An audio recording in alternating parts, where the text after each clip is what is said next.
The Hook. In 2012, a record label told a young man from Port Harcourt that his music was not good enough. They dropped him, rejected him, told him he had no future in the industry. That same young man went on to win a Grammy Award, sell out Madison Square Garden, and become the first Nigerian artist to be called an African giant, not just by his fans, but by the entire world. This is the story of Damini Ebunoluwa Ogulu, the man the world knows as Burna Boy, and trust me, this story will change how you think about rejection, persistence, and what it truly means to believe in yourself. The beginning. Damini Ogulu was born on July 2, 1991, in Port Harcourt, Rivers State, Nigeria. But music was not new to his family. His grandfather, Benson Idonesia, was a manager to the legendary Fela Kuti, one of the greatest African musicians who ever lived. So, you could say music was literally in his blood. As a child, Damini was surrounded by sounds: Afro beats, reggae, dancehall, R&B. He absorbed it all. By the time he was a teenager, he was already writing his own songs, teaching himself to produce beats on a computer. He moved to London for school, but his heart never left Nigeria. He returned home with one mission: to make music that told the African story to the world. Not a watered-down version, the real thing. The rejection. In 2012, Burna Boy signed with Aristocrat Records. He was young, hungry, and ready. He released his debut single, Like to Party, and it was an instant hit across Nigeria. People loved it. The streets loved it. But behind the scenes, things were not working. Burna Boy and the label clashed. They did not share the same vision. He wanted total creative freedom. They wanted control. And so in 2014, after 2 years and his debut album, LIFE, the relationship ended. He was dropped, unsigned, back to square one. Most people would have quit. Most people would have taken that as a sign that maybe this music thing was not meant for them. But Burna Boy did something different. He went independent.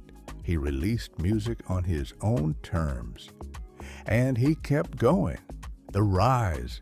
Between 2015 and 2017, Burna Boy grinded quietly. He released mixtapes. He performed shows. He built his fan base one city at a time. No major label, no big budget, just him and his belief.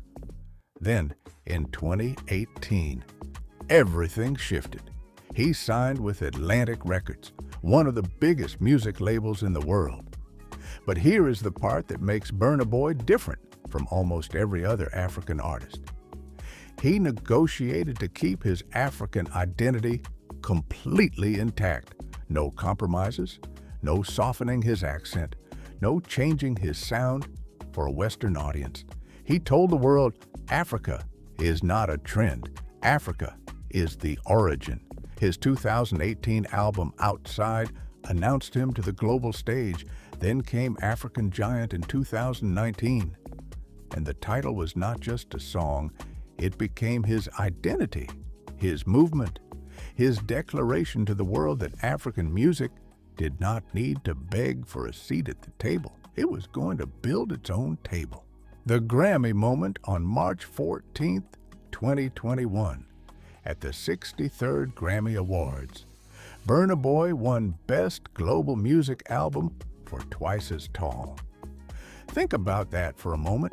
The same man who was dropped by a Nigerian record label less than a decade earlier was now standing in the most celebrated music competition in the world as a winner. In his acceptance speech, he dedicated the award to Nigeria and to every African who had ever been told their dreams were too big. But Burna Boy did not stop there. He sold out Madison Square Garden in New York. He sold out the O2 Arena in London. He performed at Coachella.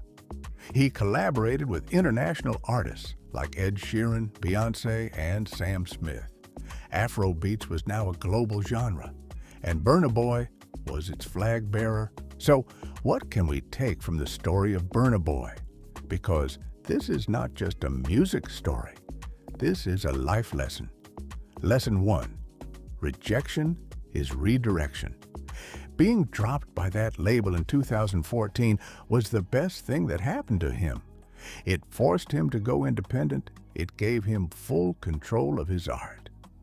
Sometimes the door that closes is protecting you from a room that was never meant for you. Lesson 2.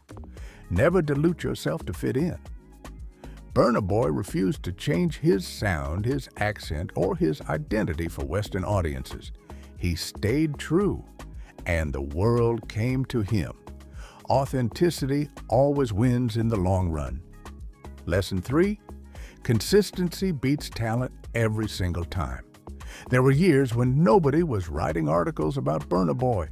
No magazine covers, no viral moments. He just kept creating. And one day, the world caught up. The African giant did not become great overnight. He became great because he refused to stop. If Burna Boy's story taught you something today, drop a comment below and tell me which lesson hit you the hardest. And if you want more stories like this, stories of people who were counted out and came back bigger than anyone imagined, hit that subscribe button, because we tell those stories here every single week. I will see you in the next one.